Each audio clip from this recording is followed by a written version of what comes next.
Today we'll see how to use Databricks Auto Loader for incremental batch load.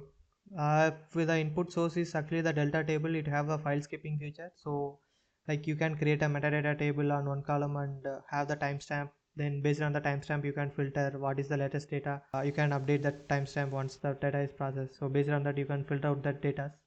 But delta is actually having the file skipping feature, so it may have the good runtime performance, but your input is a CSV file or JSON file. So if you are using the metadata last loaded timestamp and do a filter based on that, it needs to scan all the CSV files, then all the rows to actually filter the records, right? Because it doesn't have any metadata similar to delta logs. So you can use the Databricks Auto Loader feature for do the incremental batch load.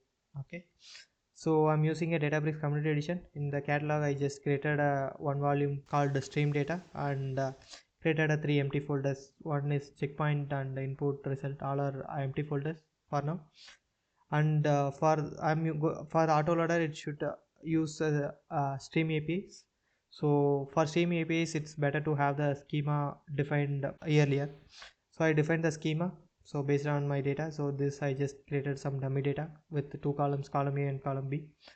Then while reading the data, instead of Spark read, you can use a stream API. So Spark read stream, then you can specify the options whatever the needed for the CSVs. Then have the schemas pass. Then you need to pass the folder name on the input, and this will actually create the stream data frame. So you can actually whatever the transformation you need to apply, you can apply into the data frame on the data frame.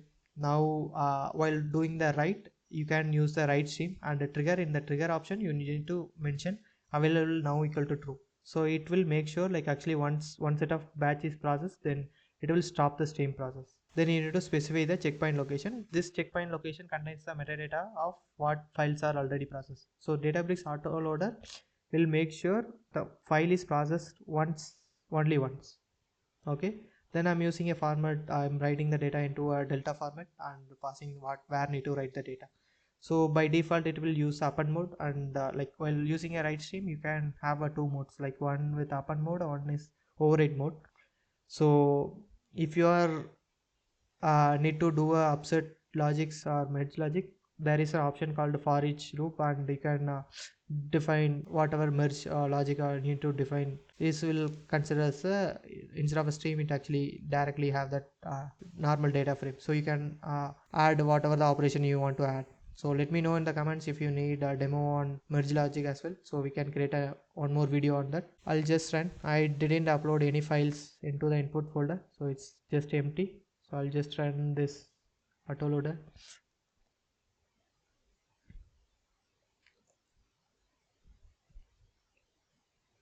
So the stream is initialized and stream is stopped because the input folder doesn't contain any data.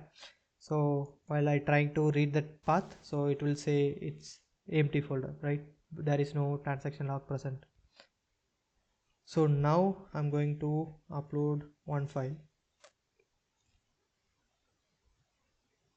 So it contains just one row of data. Okay, the one file is uploaded. So now I'm going to run this.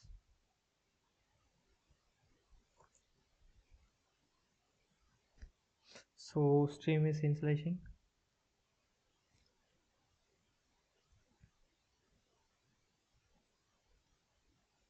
So previously you can see there is no stream metadata, like the dashboard, raw data, nothing contains.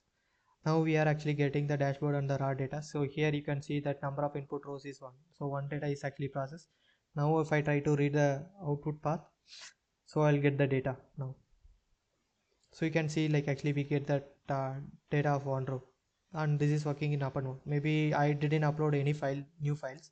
So if I try to re-trigger again,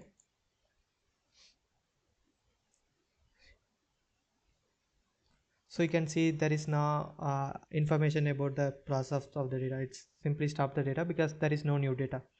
So if I try to read the path again, still you can see there is actually only one row is there. Now what I'll do, like actually I go to upload two more files, like file 2 and file 3. Okay, So uploaded the 2 files. Now go to here and trigger again.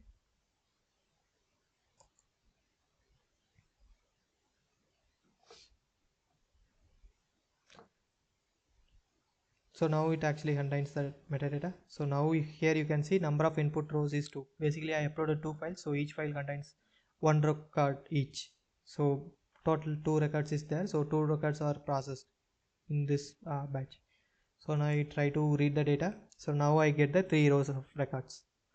So even if I trigger multiple times without getting any new files, so it won't do any processing. It simply stop the streaming and will get the same data. It won't write anything to it. So let me know for doing a merge logic upset SED1 SED2 or different types of things other than up and overwrite mode. So we create a new video. Let me know in the comments.